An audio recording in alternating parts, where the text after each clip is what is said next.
भाई साहब ने नोंदा दे दिया जिस तरह को थे, बोले पंडित जी घर में सुख शांति को नहीं कि मैंने नया ब्याह ऐसे और वो भी टिकला टाकली कर रही है, तो हमारे जी मिलो कि पाप कट दे। तो जिम्मन चले गए, तो जिमाए पिछो 3 तो चकड़े खीर के खुआ दिए, पेट पहले पटन हो रहा। फिर वो दक्षिणा देने का टाइम आया तो आदमी की श्रद्धा होया करे, ज्यादा लुगाई नहीं देने दिया करे। हाँ ठीक है। तो 100 का नोट देने लगे, लो बोले ना 100 का दिया करी, 50 का ले। और वो संदूक में तो 2 मीटर का कपड़ा काट ले, बोले लो पंडित जी, यो ओरिजिनल आप बीती है मैं बोले यो क्या है, बोला जी दक्षिणा के 50 दे दो। ये पंडित जी ने इतना खा रखा, बोले एक बात तो जुबान, इस 50 और 2 मीटर लगता वो कच्चा भी ना से मारी बहुनी डटी थारी कड़ा डाटा के मारी बहुनी डटी ढंग का खर्च लियो कि थारी भी डट जर मारी भी। तो भाई एक तो यह है, एक है जी जो है भगवान शिव से सारे शब्द कहने बोले कि भगवान आज थोड़ी ज्ञान सभा हो जाए, बहुत दिन हो गए। तो बोले जी ज्ञान सभा करेंगे गणेश जी, ये शिक्षा पाक आए। तो बोले जी बताओ क्या कुछ है। तो बोले जी हमें ये बताओ कर्म और भाग्य में क्या अंतर है, ये क्या चीज़ है। तो बोले जी कर्म और भाग्य का ये मतलब है, भगवान गणेश ने एक पत्ता फेंक दिया हवा में, बोले ये बताओ इसका वेग किस साइड है। तो सारे बोले जी इसका वेग किसी साइड नहीं, ये स्थिर है एक जगह है।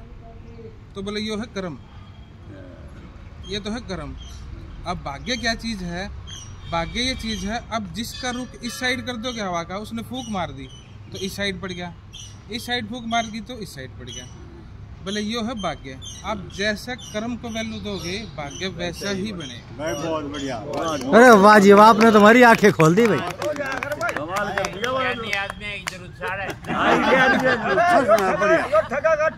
एक और चीज, एक और बढ़िया बात। तो राक्षस गण बोले महादेव से कि जी हमने बराबर इनके देवताओं के प्रति समानता क्यों नहीं मिल रही। हमने राक्षसों ने देवताओं के प्रति समानता क्यों नहीं मिल रही, हमारा में क्या दोष है। तो वो बोले भी ऐसी तो कोई बात नहीं। तो बोले कि आप हमारे साथ भोजन कर लो। भगवान महादेव से बोले आप इंद्र है चालाक, वो सोचा अगर इन राक्षसों के साथ बैठना उठना कर दिया तो हमारा तो मान सम्मान ही नहीं रहेगा। तो उन्होंने क्या करा कि जैसे हम सब बैठे हैं ऐसे बैठ गए, तो उसने क्या करा कि इंद्र ने गणेश को अपनी तरफ बिठा लिया देवताओं की तरफ, कि भाई इन राक्षस हम बैठेंगे तो उनको समानता बराबर मिल जाएगी। खाना खाना खाता रहा कि महादेव ने देखा भाई ये तो अन्याय कर दिया इंद्र ने, तो वो राक्षसों में बैठ गया भगवान महादेव, भाई मैं इनके साथ खाना खाऊंगा। सारे आश्चर्य हो गए कि इतने बड़े महादेव हैं, वो राक्षसों में जाके बैठ गए। तो उन्होंने खाना खा लिया। बोले जी आपने ये क्या कर दिया। बोला साथ में बैठने उठने से कभी भी दोष नहीं होते, दोष होते हैं अपने मन के विचारों के। अगर आप कितने लोग हो, आप कितने भी अच्छे हो कितने बुरे हो, मैं साथ बैठ गया तो मैं अलग से रहूँगा, इससे मेरा दोष नहीं होगा कि मैं आपके साथ बैठ गया तो मैं गलत हो गया। मेरे विचार अपने रहेंगे, मेरी अपनी वो रहे। ये तो अरे वाह जी वाह, बहुत बढ़िया जी, बेहतरीन।